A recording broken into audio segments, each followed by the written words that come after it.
Hey, welcome back to another video. It's been a while since I've done one of these time lapses, at least aside from off stream, but I'll hop right into it.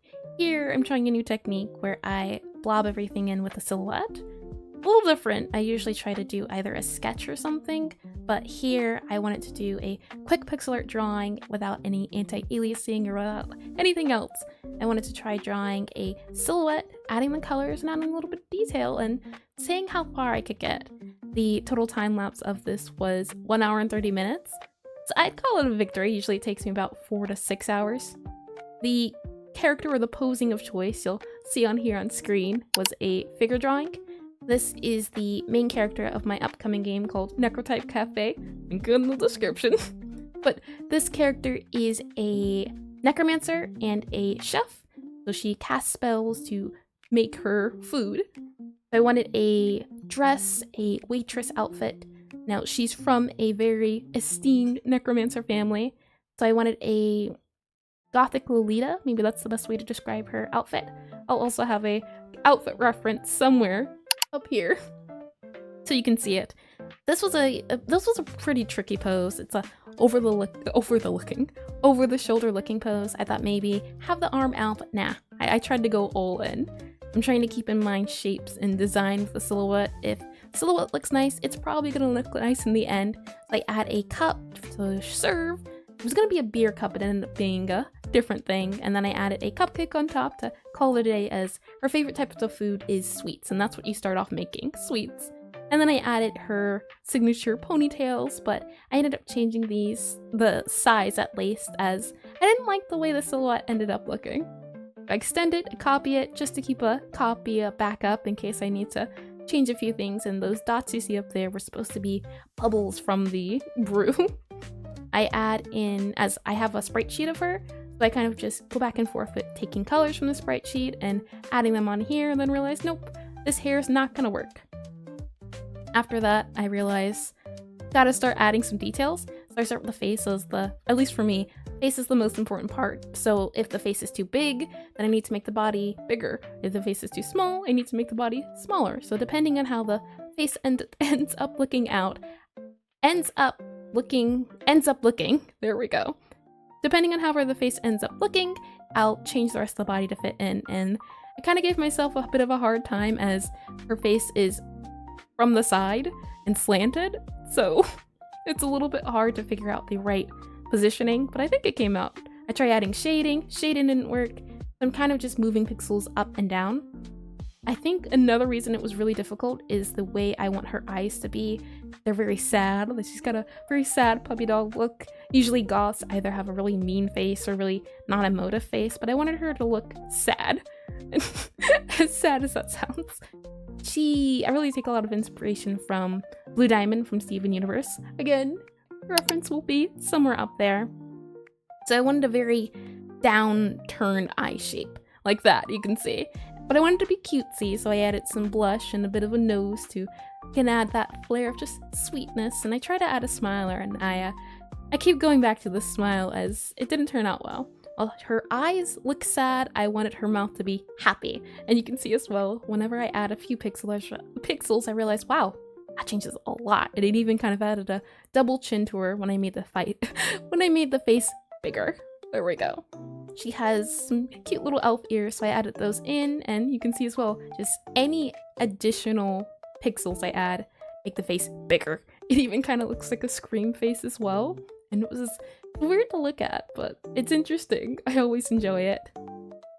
So after that, I kind of go in, figure out how I want the face to look, try to make it a little bit more chibi-esque and wider, shorter, trying to just add and take away to hopefully make it feel a little less weird. I still think it looks weird in the end, but definitely I think it's better. Far better than it is right now. It kind of looks like a little bit of a horror monster. I even at one point gave up and was like, you know what? I'm gonna do the old artist trick where you put your hands behind your back, but instead of the hands behind the back, let's just make her wink so that I don't have to draw that other eye. But no, I wanted to really challenge myself, so that's what we get, a challenge.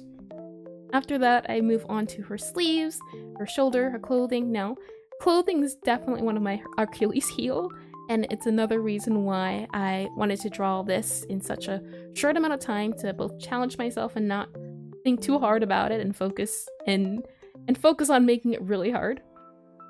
I'm just outlining and figuring out what I want her colors to be for her dress. I add the collars, the sleeves, and then the actual dress itself. I add a apron over it, add some shading, just overall trying to make sure it looks like a dress.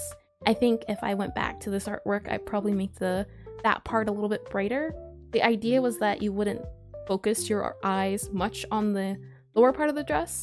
I'm trying to make sure all the colors fit together with the hues and the values. So I'm going in and changing the background, changing it to black and white to make sure her hair and everything else will pop out. I add the frilliness and the whooshness and the apron all along the bottom. I try to take, whenever at least I do pixel art, try to take everything in pieces. So first the face, then I try to blob out the dress, then move on to the food and whatnot. After doing the legs, now I thought about making really puffy stockings, but they didn't turn out right, so I went back on my thoughts and just made them long stockings, keep it simple. After that, I add in her shoes, which are really just one dot, and I think they ended up looking like Tinkerbell shoes, if I'm honest. I wanted them to look like very fancy black shoes that you have the white is supposed to be your socks in the shoes, but I don't think it came out to look like that.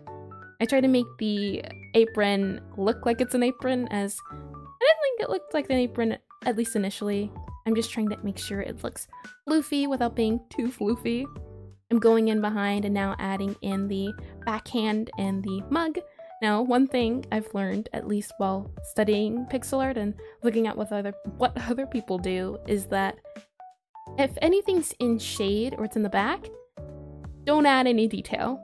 It doesn't have to be detailed, which is nice, it saves time, but it also helps in making sure it looks in the back. If there's no lighting, there's not going to be a lot of detail, even for real pictures and everything. So I'm just going in and trying to remember my shapes and keep everything small and detailed, but not detailed. Originally, it was going to be a thing of beer or some brew, but I didn't like the colors, so I thought, you know what? Hot chocolate, as in the game, she will be serving hot chocolate. I try to change the mug, try to change the handle, I try different silhouettes to see what looks nice, but I ended up with a brown for the hot chocolate, and then I add some whipped cream to make sure it looks tasty. I go back and it turns out to not be hot chocolate. It's gonna be like a green brew. Hot chocolate was nice for the start. I wanted to make sure I kept the colors of white, red, green. I hoped that this green brewish feel would be a little bit better to keep those colors in line. After that, I move on to the cupcake, I believe. But before the cupcake, I move on to the tin, and let me go ahead and move that timeline so I can see a little bit better. But cupcake. It didn't end up as a cupcake. I was looking around at cupcakes and I thought, you know what would be adorable? A skull cupcake. So I went with a skull cupcake.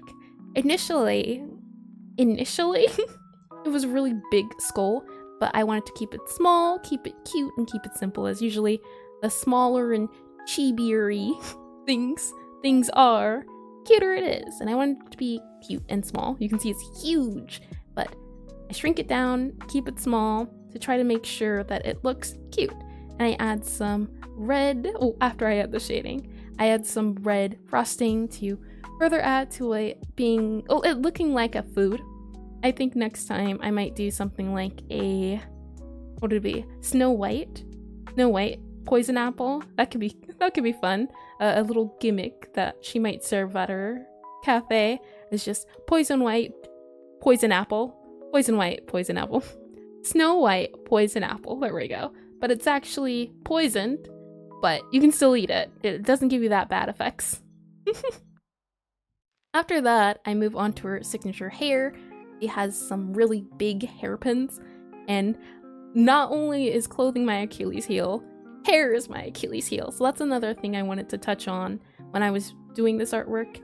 I wanted overall to just try to push myself without pushing myself a little bit too much, not too much detail, give myself a small time limit.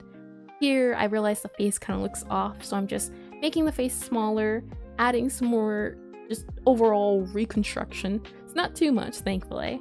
I add the bangs, and then I'm trying to figure out this hair swirl effect that I want to go, as she has two big ponytails that are very, oh, end in a swirl, depending on how you look at it.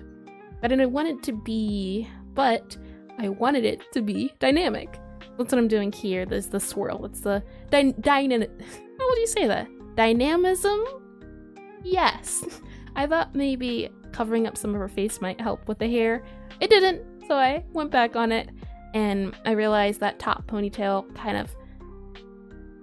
of made the overall look funny. Her hair and her head look funny, so I changed it, and then I just made her bang more poofy. I went and added her little, what would you say? It's a pin, hairpin, skull pin for her hair to further add that necromancy feel. I'm overall just trying to make sure I bob things in and get an overall general shape of what I want things to look like, and then I can go back and edit things a little bit better. Let me go ahead and scroll this along a little bit more. I'm just going in and adding more shading and everything, and then I go in, and is this the part where I know I'm just again adding in more colors and trying to make sure everything feels a little bit better. Okay, make it purple. I don't make it green. That's a little bit better than green. Still deadly, but not too deadly. I'm checking my values, making sure everything pops and it doesn't blend in. That's always really important to me, at least. If it looks good in black and white, it looks good everywhere else. Trying to see, maybe I need to make the pen smaller, maybe I need to make the hair bigger. I kind of add some stray hairs and whooshes, and I realized, I like that. So I did more of it and added more strays and whooshes. And I liked how it came out. I thought maybe, alright, to make her look more witchy, let's add a witch's hat. But I didn't like the way the witch hat looked. It kind of looked more like a bonnet to me. I was trying to make the witch hat look like it was coming up because her head's kind of turned up. But I ended up not liking it, so I switched it over to, you saw already, but chef's hat. Not before trying a bow, which ended up looking like bunny ears, which I liked, but she's no bunny wizard. So I added some shading to the chef's hat to make it look like a chef's hat. I tried to keep it as simple as possible, where just two colors, shading and lighting. And I think it looks like a chef's hat, so I'm happy with how it came out. Here, I think I'm messing with her face again, as I can never get it right. I added a more chibi feel to her cheek to hopefully make it a little bit cuter. I'm trying to add it again to her smile. It's like the smile, if I add it to the eye, it looked a little bit off, so I changed it. I then kind of add a, let's see. Yeah, I make her hair more floofy, or at least the bangs more floofy. I try to modify her ears a little bit. And then I go back to the cheeks. I thought, maybe, you know what? Maybe we can make it look like the skull behind her and change the cheeks. The face, when I was messing with it, kind of made it look like her tongue hicking out, and didn't like that. Made it fully red, not before turning it all white and seeing it looks like she was yelling, which was funny. I had a bit of a laugh there. But I ended up making it one color, like her eyes, and going with that, and I thought it looked nice. From there, I dragged in a copy of the hair so I wouldn't have to keep flipping back and forth. And then I just modified the hair so that the hair looked detailed and everything. And I definitely think I'm getting better at hair, and it's exciting, as I didn't think I'd be able to do this today, and wow, I'm excited for the future. I'm excited to draw a lot more characters, as well as this was fun, and I really like how the hair sheen came out. It looks very shiny. She has very shiny hair. It comes from a very rich family, so she's got money. Up here for her bangs, I do a big, large sheen shape to emphasize just shininess and coolness. And then I call it a day there and end it. That is the end of the time lapse, though, and the end of this artwork. 1 hour and 30 minutes. 1 hour and 30 minutes. 1 hour and 30 minutes. Thank you for joining me. Thank you for watching or listening. And I will see you soon. Bye-bye.